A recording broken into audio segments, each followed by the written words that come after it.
Joining me now with more on Christy Salters-Martin's fight for her 50th win is sports psychologist Dr. Rick Van Haveren and attorney and boxing judge Frank Jackson.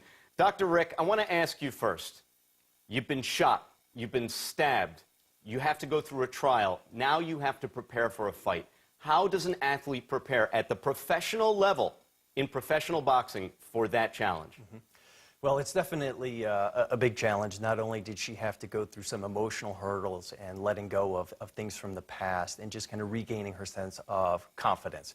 She probably lost that over years and years of the relationship with her husband. And so to come back from that, you have to develop that sense of self-confidence and just the sense of control in your life that she probably lost over the years due to his tactics. All right. Attorney Frank Jackson, thank you for joining us from the U.S. Virgin Islands. I want to ask you, not only are you a boxing judge, you were there back in the mid-90s for Christy Martin's fight, that legendary undercard where she stole the show.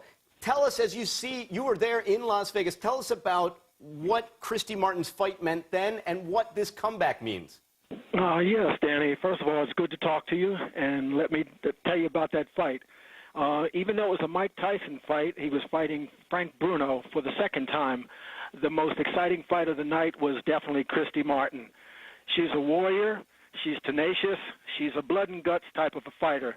The crowd went as crazy for her fight as when Tyson ultimately knocked out Frank Bruno. It was a very exciting moment and a very historic moment for women's boxing.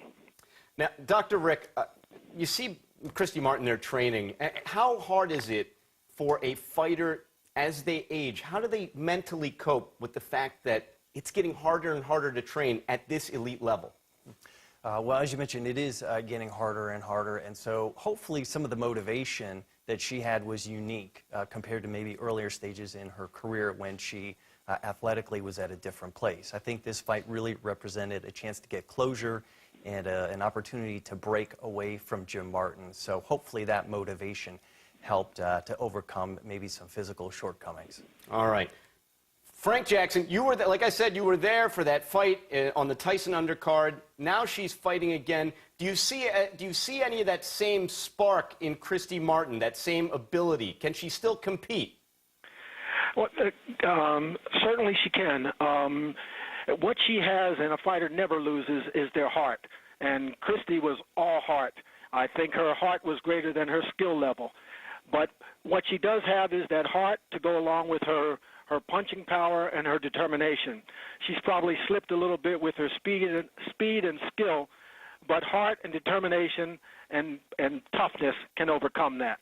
All right, Dr. Rick, I want to show you a little sound we have. Fighters always talk about retirement, and for some reason this is a sport where they don't seem to always stick to that. Let's take a listen. I'm pretty certain, 99.9% it's one and done.